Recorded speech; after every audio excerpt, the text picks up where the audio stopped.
हाथ वज्र और ध्वजा विराजय। हनुमान चालीसा में ये पंक्ति आती है। प्रभु ने उनके हाथ में वज्र दिया है, एक ध्वजा भी दिया है। तो वज्र दिया है ताकि वो लोगों को अनुशासित कर सके, ध्वजा दी है ताकि वो धार्मिक बातों का प्रचार कर सके। ध्वजा तो धर्म के ध्वजा को जिसने धारण किया है उसकी बात दुनिया सुनने लगती है, क्योंकि प्रभु ने उनको प्रदान किया है धर्म की ध्वजा। ऐसी ही ध्वजा जब भगवान किसी को देते हैं तो उसकी वाणी को दुनिया भर के लोग सुनने लगते हैं। वाल्मीकि जी की वाणी सबने सुना, वेद व्यास की वाणी को सब सुने, उनका लिखा हुआ विष्णु सहस्त्र नाम हम सब आज भी पढ़ते हैं, कितनी स्फूर्ति आती है। ऐसे ही ईश्वरीय ध्वजा के वाहक आदि शंकराचार्य थे, ऐसे ही ध्वजा के वाहक गोस्वामी तुलसीदास, ऐसे ही ध्वजा के वाहक स्वामी विवेकानंद। तभी तो इनकी वाणी में इतना आकर्षण था, इतना तेज था, इतना कशिश था इनके वाणी में।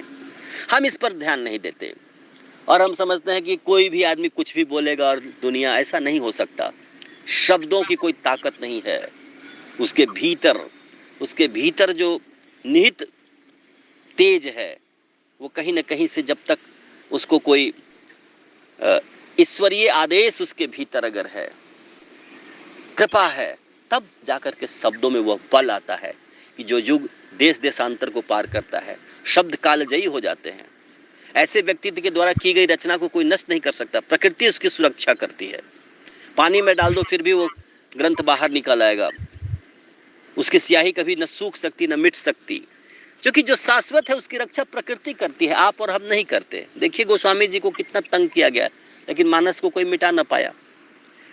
तो जो टिकना है उसे टिकना है, जिसे नहीं टिकना है उसे नहीं टिकना है। ये सब परमेश्वरीय योजना है। और देखिए बात ये भी है कि जो परमेश्वर ने सृष्टि बनाई है वो बूढ़ा भी नहीं हुआ है। तो ज़्यादा आपको और मुझे चिंता भी करने की आवश्यकता नहीं, हमें अपने अपने काम करने की आवश्यकता है और पूरी दुनिया को बदल डालें। हाँ, लक्ष्मण सिल्वेनिया बल्ब के प्रचार में आता था कि पूरे घर की बदल डालूंगा। तो पूरे घर की बदल डालूंगा इसे बस पूरे दुनिया को बदल डालूंगा। संस्कृतायन जी की एक किताब है राहुल संस्कृत्यायन की, भागो नहीं दुनिया को बदल डालो।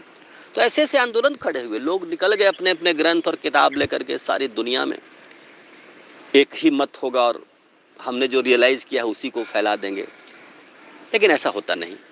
इस बात को बहुत समझने की ज़रूरत है कि ये हमारे ऊपर इस बात की जिम्मेवारी नहीं है कि हम जगत को बदल दें।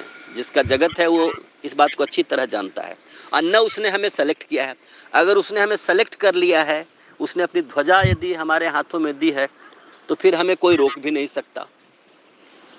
हम जो कुछ भी बोलेंगे उसका प्रभाव पड़ेगा। तो ये बात है, इसे हमें जल्द से जल्द समझ लेने की आवश्यकता है। ऐसा नहीं कि कुछ डिप्लोमा प्रोग्राम हो गया, 1 महीने की ट्रेनिंग प्रोग्राम हो गई, बस निकल गए सारी दुनिया को लपेटने, ऐसा नहीं हो सकता। तो ये बताया गया है हाथ वज्र और ध्वजा विराजे में इसी बात को बताया गया है कि परमेश्वर की पताका जिसके हाथ में आएगी उसके शब्द चिरजीवी होंगे, कालजयी होंगे और सारा जगत उसको सुनेगा। विवेकानंद ने जो कहा वो लाइन तो कोई भी बोल सकता है, लेकिन कहाँ लोग सुनते हैं। और उनकी बात को सुनने के लिए सुनते ही लोगों को जैसे बिजली का झटका लगा और कोलंबस हॉल में 7,000 लोग खड़े हो गए। क्या था? इसका मतलब है कि कहीं ना कहीं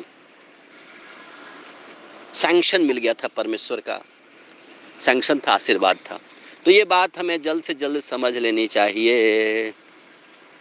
हाथ वज्र अरु ध्वजा विराजय, कांधे मूज जनेऊ साजय। जय हनुमान, जय श्री राम, जय भारत, जय जगत।